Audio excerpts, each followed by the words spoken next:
공포카페 일본 두 채널 괴담 심령 특집 방송 제작 스태프가 들려준 이야기.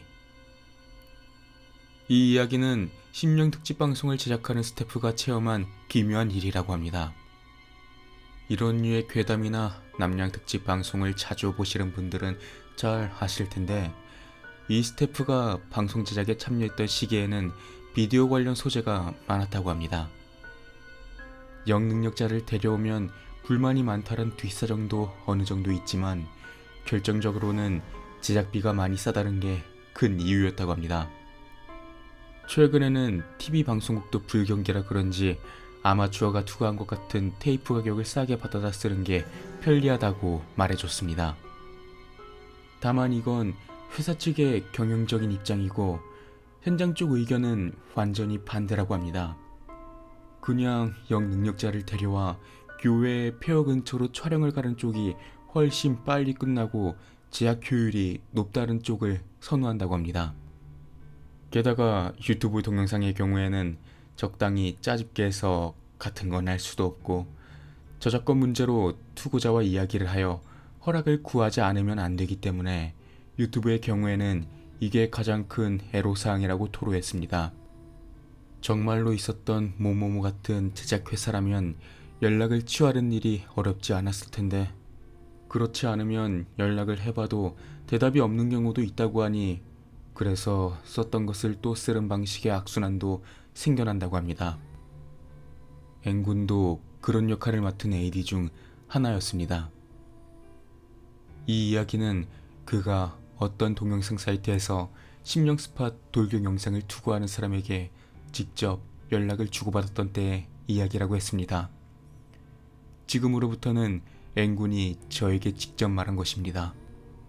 심령 스팟에 담력 시험을 간다는 컨셉의 동영상이었는데 유령 같은 게 찍혀서 난리가 났었다고 합니다.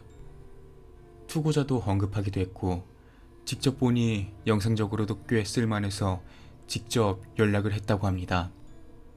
다음 날에 그 사람과 연락이 닿아서 사용 허가를 받았다고 합니다. 인터넷 동영상을 직접 올리는 건 화질적으로도 여러모로 문제가 있어서 원본 파일을 빌려주거나 복사해 줄 수는 없겠느냐고 부탁을 했다고 합니다. 물론 네네 라고 두 마디 답장과 함께 승인을 받았다고 했습니다. 그 사람의 집이 N군과 사는 곳에서 그렇게 멀지도 않았어서 직접 받으러 가기로 한 그날 밤, 알려준 주소를 통해 그 사람의 집으로 찾아갔다고 합니다. 역에서 15분 정도 걸리는 아파트 2층.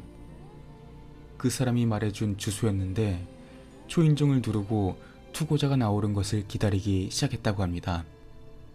그런데 약속 시간에 맞춰서 왔지만 도저히 나올 기미가 안 보여서 몇 번이고 다시 초인종을 눌러보았지만 발소리 하나 들리지 않았다고 했습니다. 그 사이에 옆집 문이 열렸다고 합니다. 옆집에서 나온 사람은 한 여성분이었다고 합니다. 초인종 소리가 너무 시끄러웠다 싶어서 사과하려 했는데 그 여성분이 의아한 얼굴로 말을 하셨다고 합니다. 저기요? 거기는 빈 방인데요? 그녀의 말에 따르면 그 방은 3년 전에 이사온 이래로 쭉 공실이었으며 지금까지 사람이 산 적은 없다고 말했다 했습니다. N군은 속았다는 생각에 투구자에게 메일을 보내 따지려고 했는데, 그러자 답장은 휴대폰 회사 서버에서 날아왔다고 합니다. 해당 메일 주소가 존재하지 않는다는 내용이었다고 합니다. 그걸 보고 서둘러 전화를 걸어봤지만, 그러나 전화 역시도 현재 사용되지 않는 번호입니다 하고 메시지가 흘러나왔다고 합니다. 그곳에 도착하기 1시간 전까지만 해도 통화를 했는데 말이죠.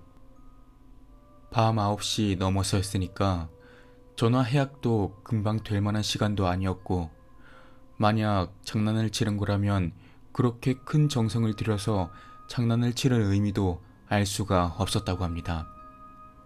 결국 N군은 이유도 모르는 채로 그냥 집으로 돌아왔다고 했습니다.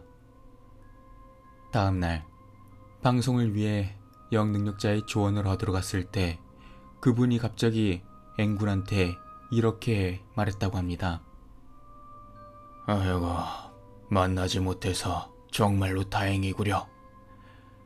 라고 말이죠. 이유를 묻자 더 이상 여쭤보아도 다른 대답을 해주지는 않으셨다고 합니다. 그 동영상은 지금도 그 사이트에 있다고 합니다. 하지만 그날 이후 그 동영상 투고자에게 연락을 취하지 않았다 합니다. 시간 낭비인 것 같다는 생각이 들었다고 했고요. 그래도 뭔가 아깝다는 생각을 평소에 하고 있었다고 합니다. 그 때문인지 다른 제작회사 친구 하나가 집요하게 물어봐서 술 한잔 얻어 마시면서 가르쳐 주긴 했는데 그 친구가 얼마 뒤에 자살했다고 합니다.